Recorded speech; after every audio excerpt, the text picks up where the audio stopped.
Welcome to Orthopod, a podcast about the people of orthopedics and their stories. We understand that we all play many roles in our careers and lives, and it is these very stories that ultimately inform our successes and failures. Welcome everyone to another episode of Orthopod. My name is Bhandari, and we're here today with two amazing individuals, actually. I've gotten to know them, and I'll let them introduce themselves shortly.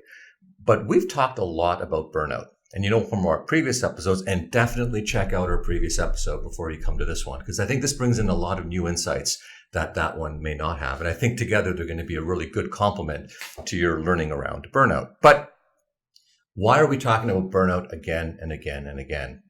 And I'm going to let my two guests introduce themselves first, and then we're going to get right into this issue of burnout. Okay. All right, so my name is Leen Naji. I'm a recent grad from the McMaster Family Medicine program. I'm a hospitalist at Milton District Hospital, and I'm currently doing my master's part-time in HRM. Great. Nice to see you again, Leen. My name is Zahra Sohani. I'm a resident physician at McGill in internal medicine. And prior to medicine, I did a PhD in clinical and biostats. And Mo, how do we know each other? We know each other from a long time ago. So, do you want me to go into it? So Zahra and I met, seems like over 2010, almost a decade ago, when she was part of the Global Health Sciences program. And she was, I believe, one of the first graduates of that program to do a thesis. Yeah. And that was a tough thesis to do. And I was amazed about how efficient you were in that. So we've stayed in touch for a while, and we're going to catch up on a bunch of things. And I knew that good things would happen for you. And here we are today talking about just one of these types of studies. So let me just start off by giving you a little bit of a précis of what this is. So they together have conducted, and I know there's other authors in this, but they together have conducted a very expansive review. I'd say it's probably one of the largest reviews conducted, looking over 30 years, 44,000 residents in 47 countries. And basically, they identified a pretty provocative statement here, which is approximately 1 in 2 residents globally are experiencing burnout. 1 in 2 residents. Really? Yeah. So like you said, we looked at, I think it was 118 different studies that had 40,000 residents. And we basically combined all of that data together, and we found that the prevalence of burnout worldwide is 47%. So is this, when you went into the study, did you have a belief system about why? So for example, let's take a step back. How did you even get to considering this as a research program for yourself? So that starts with Leen, and I'll let her answer that. Okay. Yeah, so when I was doing my residency, it was mandatory for us to come up with like a QA or QI project that we would work on over the 2 years. And I was really struggling to come up with a topic. So a lot of my colleagues were picking things like, deprescribing PPIs, polypharmacy, and things that were really patient-centered and focused at one practice. Right. And from my experience seeing what previous residents have done, a lot of these projects were not sustainable. So once that resident was gone and no longer advocating to collect data for that project, these efforts had kind of fallen through. And so I really wanted to do something that was going to be long lasting. And I thought that, all these projects had in common was requiring the doctor to do more. And at a time where we're all burning out, we're all finding it really hard to do more, I thought, why not start with the doctor? Why not see how can we improve our own well-being to hopefully improve the patient care that we can provide. So when you did this, what was the response from those around you? You said, I think I'm going to tackle this topic. Was it did you have a ton of support, or were there a lot of eye rolls as to, okay, here we go, try to take on a topic, you can't solve it, what are you going to get from this, blah, blah, blah, blah. I think it's very funny that you asked this, because there certainly was a lot of eye rolls and no support, because a lot of people said that there's no way you're going to be able to finish this in 2 years. Pick something small, pick something you can do in your clinic, pick something that you can get results from. Right. And I kind of felt, if I'm going to do this, I don't want to waste time. I want to do something that's actually going to have a long-lasting impact. So definitely there was a lot of hesitation to begin with when I was suggesting this project as my project. Okay, then how did Zahra get involved in this? So I don't know how to do a meta-analysis. Meta-analysis. So Leen and I have known each other for a long time. And so she had come to me with this idea, and she was like, how do we go about actually executing it? How do we do a meta-analysis? We ended up doing a meta-regression as well. Okay. To find some of the answers that we did. Right. So that's kind of how I came in. But the reason I was interested in this topic was because during medical school and even earlier, I had a friend who had gone through burnout, took a break from medicine, didn't really have a lot of support.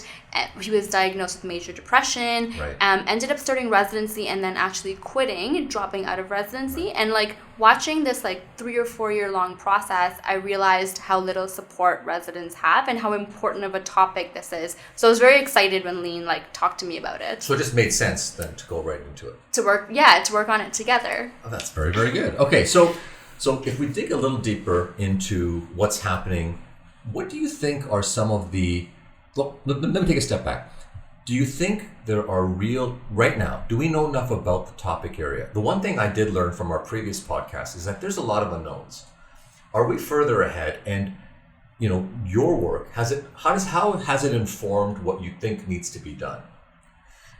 That's a good question. Right? Because there's a lot, the goal here is to say, okay, well, there are topics that just seem bigger than life. The same reason I think, Leen, that people were saying, it's too big a topic. How are you going to handle this? How are you going to take it on? And usually, I always think that a systematic review or meta-analysis is often uncovering more gaps than it is often giving solutions. I'm curious how that worked out for you and the way you think about the issue. Yeah. So that's exactly what happened, actually. Maybe I'll highlight like what we found we don't know, and I'll let Leen talk about what we found that we do know. So some of the interesting things what we did was we looked at all the risk factors that we think are commonly associated with burnout, like female sex, older age, being single, things like that. We looked at what the literature has to show about that. And interestingly, we found like almost none of them actually have an association with burnout. Most of the studies don't think that females are more predisposed to burnout, don't think that if you're married, you're protected against burnout, don't think that if you're older, you're predisposed. Like the things that we have focused all of our initiatives around, having fewer work hours and things actually don't have an impact on burnout. So I think we're going about it the wrong way. We don't actually know what the problem that we're trying to solve is. And so it's not surprising that we can't solve it. But we did find a few interesting things. Well, I am just going to say that there have been a lot of studies looking at interventions to prevent burnout as well. And a lot of them have found that a lot of things that have been focused on the individual have not actually been successful. So for example, Leen, can you give an example of one or two things that have focused on the individual that we often think, because I think oftentimes we say, if you just change your perspective of everything, it'll be fine. So there's actually a systematic review published in 2017 by a group in Manchester that looked at individual factors like telling residents to meditate, to do yoga, to be more mindful, things like that. And they found that, sure, these things were helpful, but very minimal. And then they looked at organizational level changes. So things like having focus groups where you debrief and meet, mandatory sessions like that. And they found that those things were more helpful. But still overall, the majority of the research shows that a lot of things that we have tried to do have not been helpful. So what our paper showed is that over the past 20 years, burnout has not changed at all. And that's surprising given that all around the world, there have been a lot of duty hour restrictions, call hour restrictions. And so we thought that we're improving resident well-being by doing that, but it's apparent that we haven't actually been doing that.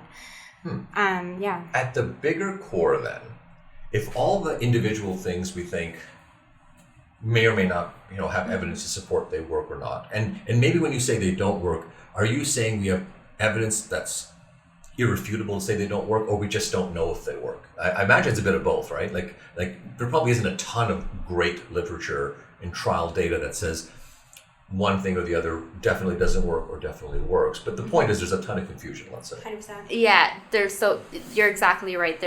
We don't really know what works. Some of that might work maybe in conjunction if there was a bigger intervention that combined everything, maybe. Yeah. The other thing that we found, in addition to the fact that the prevalence of burnout has not changed in the past 20 years, is that the only significant thing is that geography plays a role.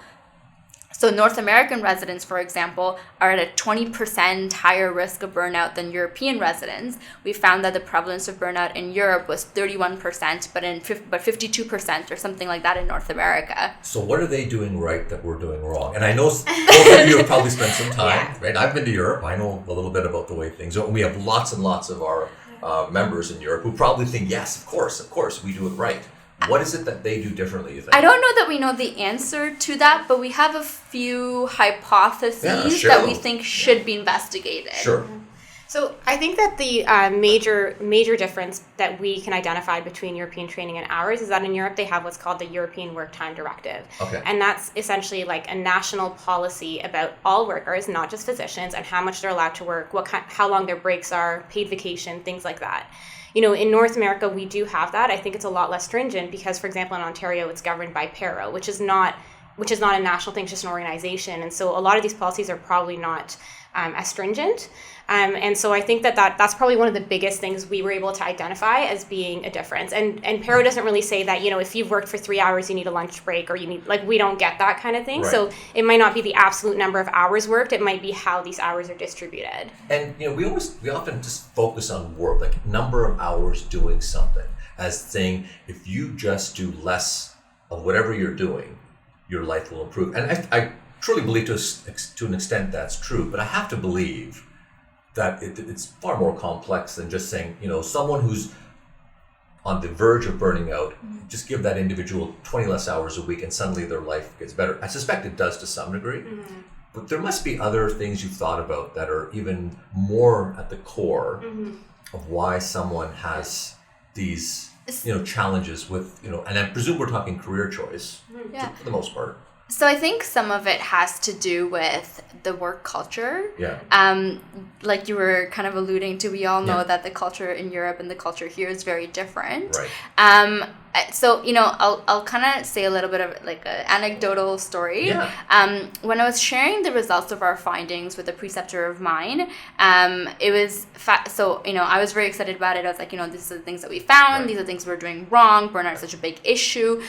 His response was very surprising to me. He actually said to me, the residents nowadays are so whiny. When I was training, this was not a problem. And now we have to cater to these whiny residents and create these programs to suit these whiny residents. So put so much more burden on staff. We should look at how much staff are burned out. And I thought that response was really odd, but also kind of funny because it kind of speaks to our culture. We're not even okay with talking about this. We're not even giving it the kind of due diligence that the topic needs. We certainly can't change it if we can't talk about it. Yeah, and I think there's two issues. There's a lot of issues you raised there.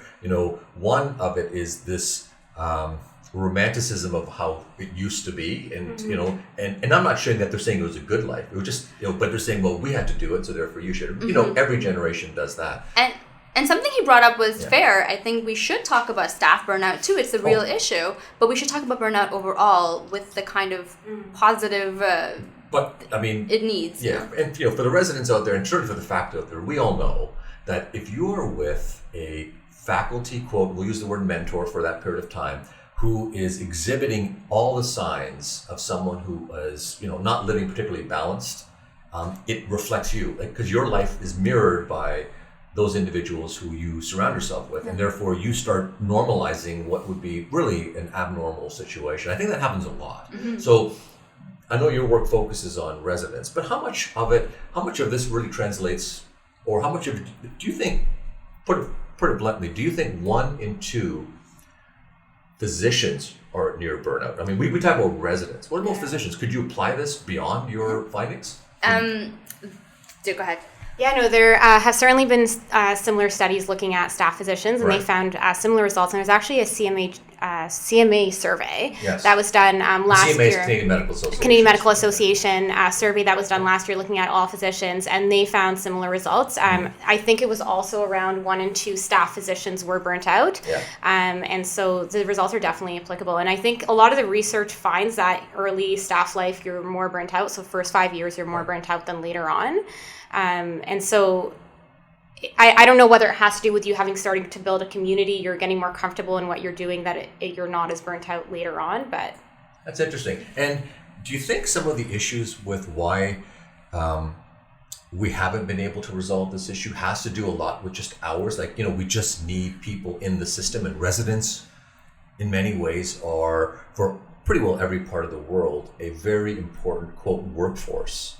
And to change that is just political. It costs. There's all kinds of resource and money associated with it. Why do you think this hasn't got resolved quicker? So I think it does have something to do with hours, but it's certainly not the entire picture. Because as I mentioned, one of the factors they had looked at, a protective or risk factor, was how many hours someone works, and it wasn't associated with burnout. But still, we're seeing that there's a difference between like Europe and here, and one of the things they do differently is work hours. So certainly it has some role to play, but I'm sure that it's bigger. One of the other things that had come about when I was reading around this topic was physician remuneration models. So in Europe, for example, they're very much a salary-based model. And of course, this differs. There are some nuances to that. But overall, much more of a salary-based approach. So you make a certain amount of money and like you work a certain amount of hours. There's no incentive to keep going back into work, taking on more patients and working more hours, and ultimately leading to burnout. Whereas here, it's very much a productivity-based. Fee for service. Exactly. Yeah. So you bill more, you see more, you want to make more money, you see more people. And so really that kind of speaks to the cultural difference as well. You have your work hours, and then once you get paid for those work hours, that's it, and you want to spend the other hours doing something else, which is very much encouraged in Europe, and maybe it isn't here. So work hours it does have a role, but I think as Leen was alluding to it earlier, I think it's much more of an overall approach to work, community, things like that probably has a bigger role to play. If you had one message to give, our members in the medical community and the healthcare community at large, what would you take away? What message do you want to make sure you relay? Your head. And there's probably less, 30 seconds, I don't know.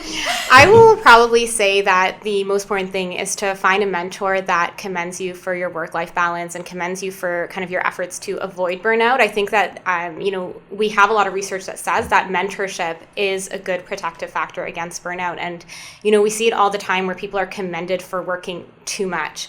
I was just telling Zahra, one of the surgeons that I know posted a recent tweet of their resident who was working all night and like staying in the morning in the OR and then going for their Christmas dinner, and that was a good thing. And I remember just seeing that, this is so backwards. Like, we should not be commending this. This person should be like not commended for this effort. This is promoting burnout. And so I think it's important that we find mentors that are appreciative and understand and trying to help us prevent burnout. I guess to build on what Leen said, I think it's important to find something in medicine, maybe that complements it or around it that you like doing in addition to your work in the hospital. Right. So, for example, like I was telling you, I did my PhD before I did med school, and I loved research, and I found that during med school I gave that up a bit to try to do medicine. But I reprised a lot of that work in the first 6 months of my residency, and I found that to be very protective. When I'm frustrated with my medical clinical work, I go back and try to do the research, and it reminds me of the things that I used to love.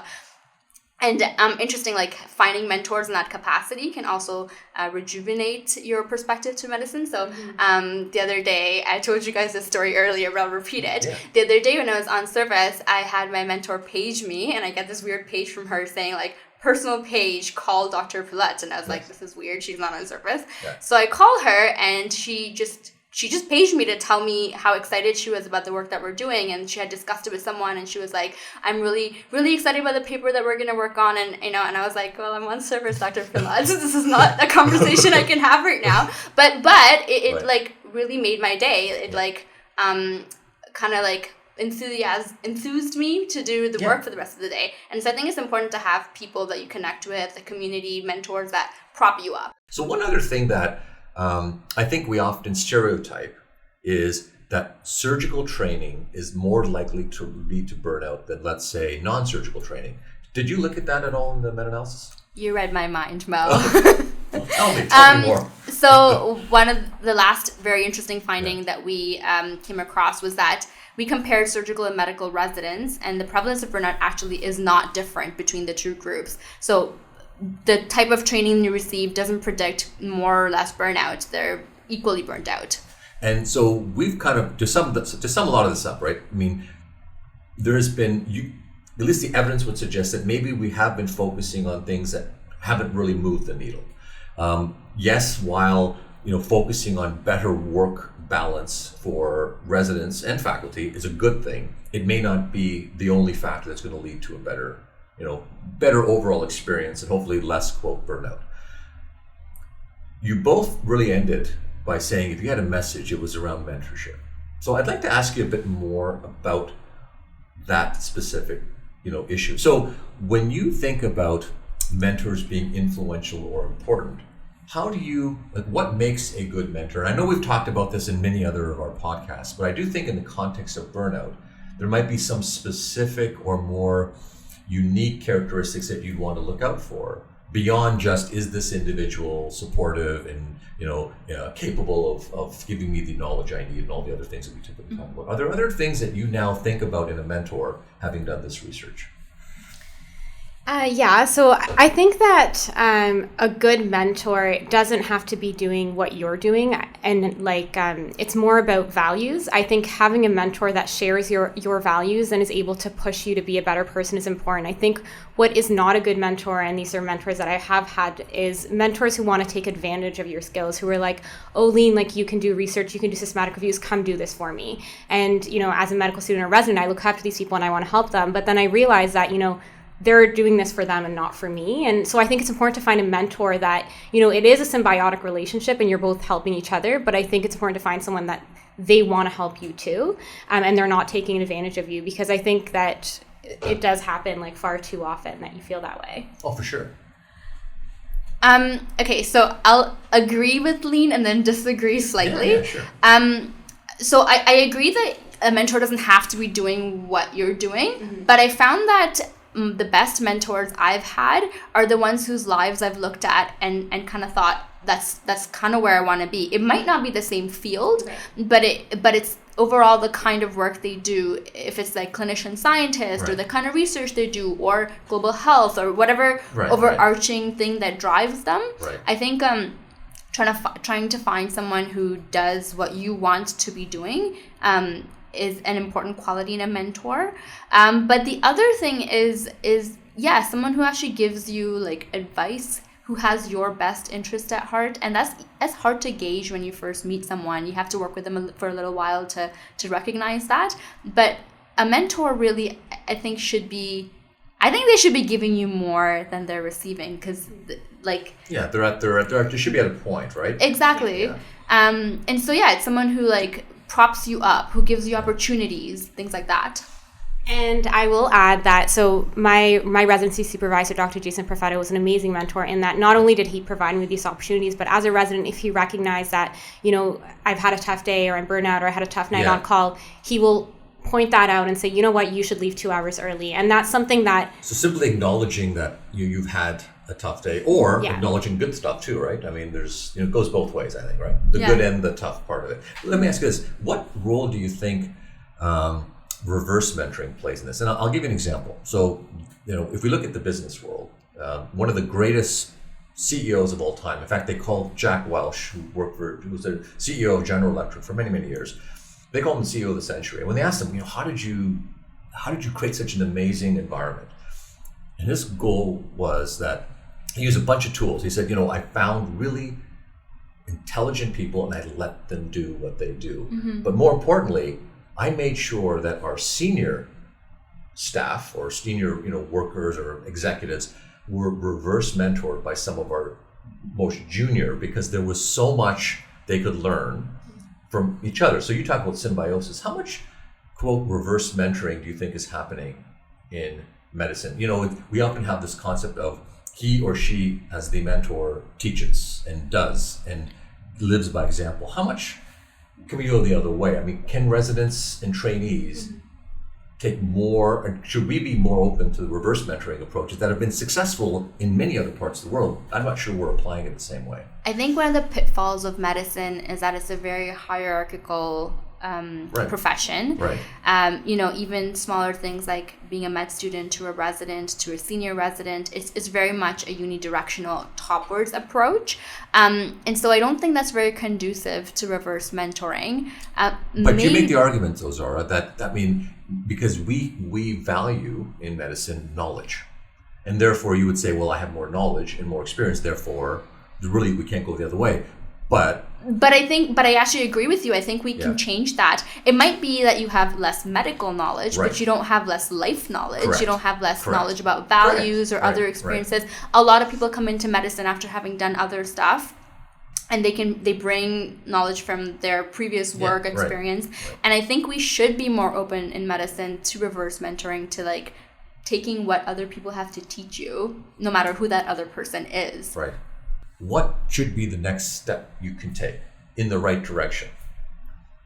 And what is that direction? You know what I mean? Like, it's almost like if we weren't, you don't want to be prescriptive, but we want to have something that people can walk away with and say, okay, you know.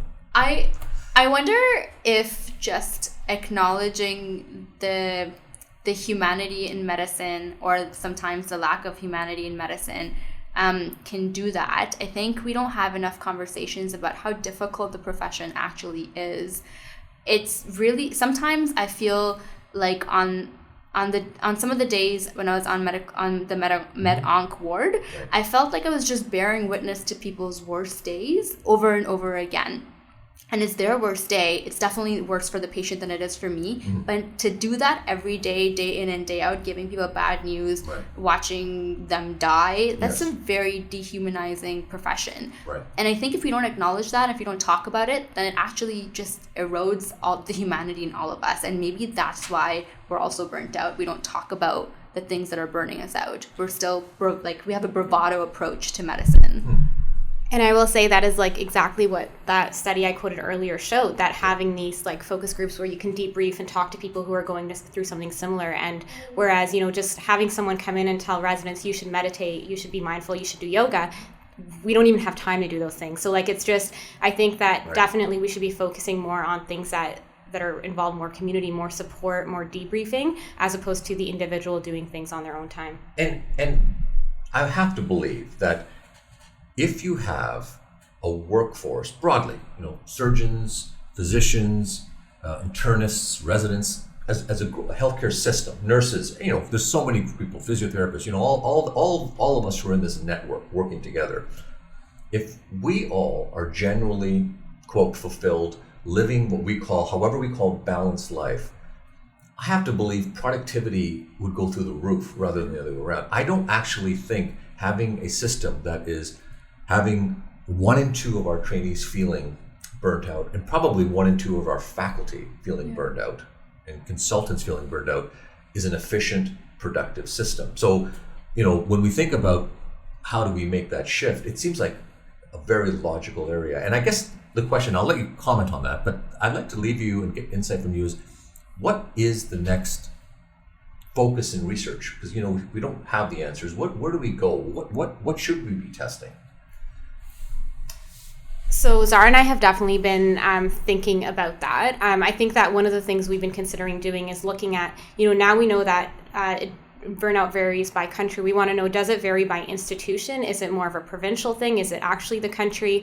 So that we can just slowly hone into what are the differences. Like, should we be comparing like McMaster to University of Toronto, or should we be comparing like Canada to England? Like, what should we be comparing? So I think that in our opinion is probably the next step. And I imagine that, you know, my initial inkling always is, okay, what's the country or what's the institution that has the highest burnout rate? But an alternative approach is, which one has the lowest, and how do we learn from what they're up to, right? I presume there's learning in both ways. Yeah. So, I mean, like we had mentioned, Europe was the lowest burnout, but I'm sure there's a lot of interregional differences within Europe. Yeah. And so one of the things we wanted to focus on was, like Leen mentioned, systemic differences, but kind of look at the culture of medicine there, the remuneration model, the work hours, like things like that, trying to find as much as we can on what the systemic differences are, because those are the things that I think we can build our policies around. Like I mentioned, maybe our policies aren't working because we're not targeting the right things, but we need to figure out what those right things are. Awesome. That's very good. Very, very good. I mean, we can keep going. We can keep going and going and going. But what I would urge, I think, anyone who has an interest in this topic area, and I know there's many of you who are going to be listening to this that will, reach out to both of you. And so I think what we will do is we'll make sure we provide, if it's okay, contact communication if someone has an insight. And, you know, I suspect, you know, we could be doing more and more of this, you know, through our own networks and helping you. And so we'll think about how we can do more together on this area. And I encourage you, the work they've done has been presented, and I believe, and we're hopeful that it'll get published very soon. So once we have the publication out, and we'll make sure we get that out. But the abstract itself, I presume we can post.